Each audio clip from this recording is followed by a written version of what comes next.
Great Lakes Prepping here. There's something I stumbled across a little while back, and I've been playing around with it here and there ever since. Basically, the idea is if you don't have any yeast on hand, can't find any, or the stuff you have has expired and gone bad, that you can actually make your own yeast using a potato. Now, I've managed to successfully do this, and there's a few things that I learned about it, and I want to share with you in this video. The video is called Making Yeast from Potatoes, but it's a little misleading. More accurately, what we're going to be doing is using potatoes and a couple other ingredients to more effectively pull yeast that already exists pretty much out of the air.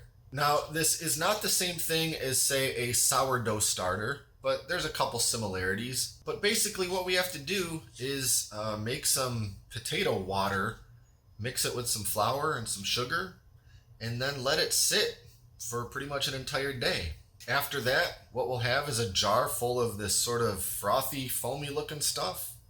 And that's what we're going to use in place of ordinary yeast to make some bread. So we're going to go through the steps. I'll share the couple of things that I've learned about it.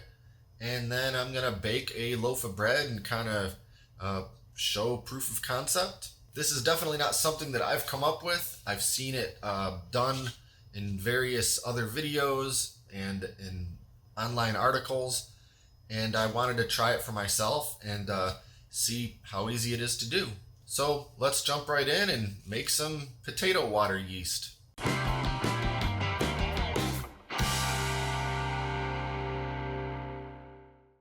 So let's get started by taking a look at all the different components we need to do this. As you can see, it's quite simple. We have our ingredients, which is a potato, 1 cup of all-purpose flour, and 1 tablespoon of ordinary white sugar.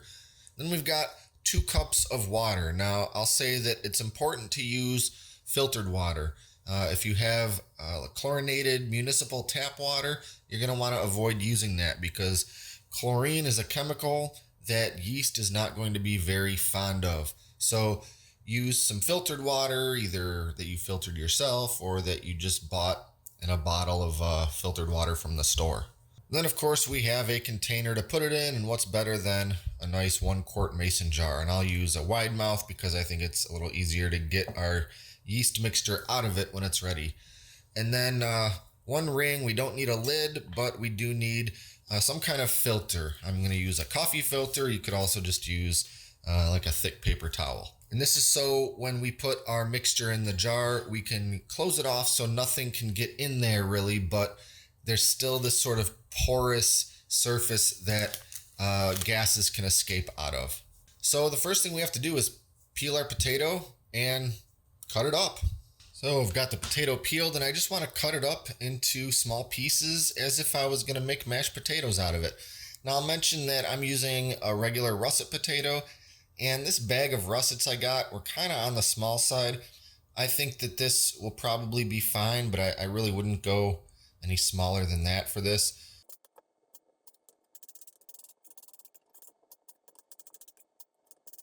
All right, moving over to the stove, we've got a sort of, I guess, medium-sized saucepan here. Just gonna put our cut-up potatoes right in there.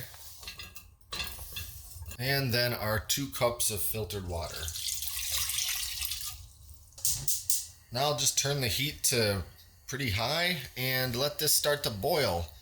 And I want to boil these until the potatoes are pretty tender enough that I could just stick a fork right through them. What we're really going for here is not to make cooked potatoes, but rather potato water. The water is really the part of this that we're going to want to save.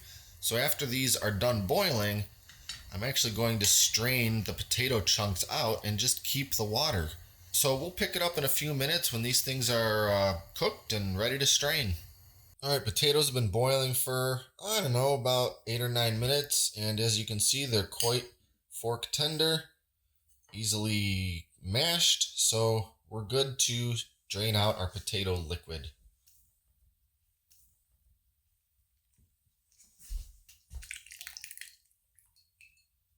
So now I'm just going to let this liquid sit here in this bowl for quite some time until it comes completely down to room temperature. If that water's too hot or even too warm, it's going to kind of kill any yeast before it even has a chance to do its thing. So I'm gonna let this sit here and we'll come back when this thing's completely cooled down.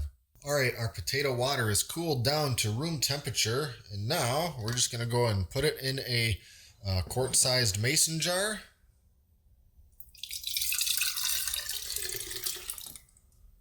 Along with our sugar and all-purpose flour. And I'll just throw this lid on here so I can shake it up very thoroughly.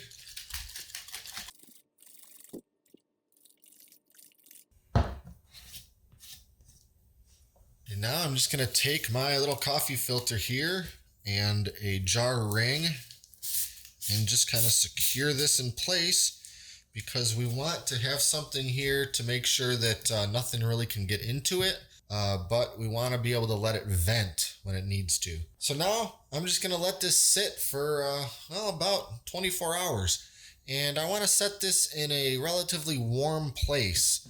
It's the middle of winter here in Michigan, and it's cold outside. The house is a little drafty.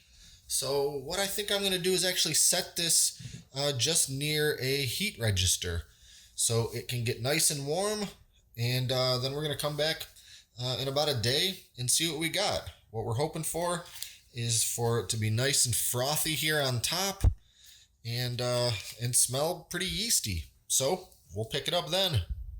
Well, it's been about, I'd say, maybe 20 hours, and we're going to open up our jar and take a look. Again, it's been set in a relatively warm place, definitely not a cold or cool place. And if you can see down in there, it's pretty foamy and frothy, and it's definitely got a bit of a yeasty smell to it, and that's exactly what we want. So, what's the next step? Well, of course, it's going to be baking a loaf of bread using our potato yeast. So we're going to be using a pretty straightforward and simple recipe, and I'm going to kind of go through these steps really quickly, since this isn't necessarily a bread recipe video, but of course I will put the recipe that I'm using down in the video description in case you want to make it. So even though this yeast is already in kind of a semi-liquid form, we are going to proof it a little bit, and to do that we're going to take 1/2 cup of lukewarm water that's heated up to about 100 degrees, and then 1/4 cup of white sugar. And we need 2 tablespoons of our potato yeast. And I'm going to give this just a quick little mix with a spoon. And then I'll get my little measuring spoon out here and measure out 2 tablespoons.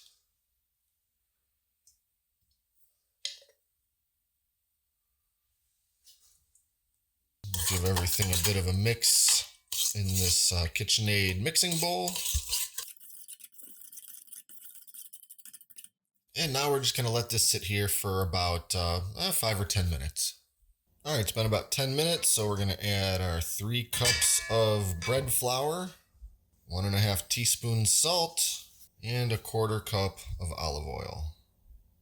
Give everything a preliminary stir with a fork.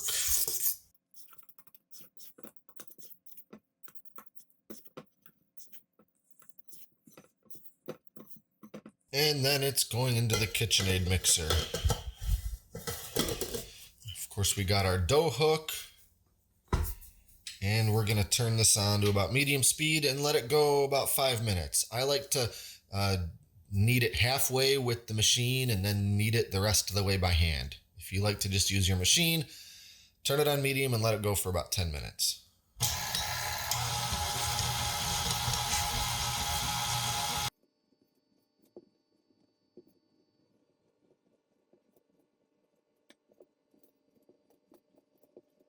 All right, kneading's done. We're going to add a little bit of olive oil to this bowl to grease it.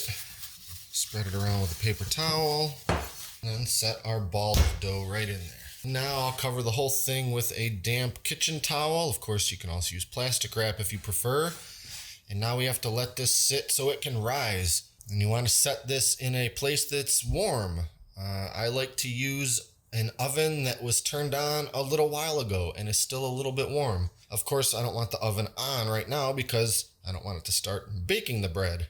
I'll also mention that when you're using this homemade potato yeast, your dough proofing step can take longer. It can take twice as long. So if you would ordinarily proof for 45 minutes, you might have to let it sit an hour and a half. I'll probably let this sit for about 2 hours in that turned off oven, and then I'll come back and see how it looks. Hopefully it will have about doubled in size, and we can move on to the next step.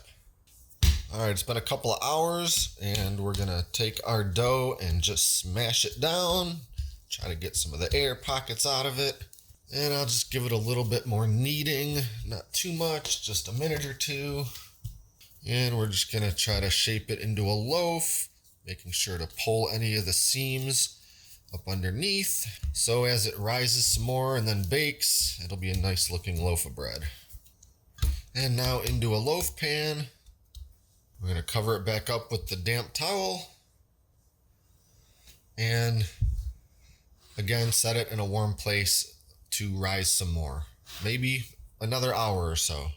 All right, dough's risen some more, and we're going into the oven. 350 degrees for 30 to 35 minutes. And there we have it. Bread's out of the oven on the wire rack, and of course we'll let it cool down a while before cutting into it. So we'll give a little sneak peek when it's cooled down.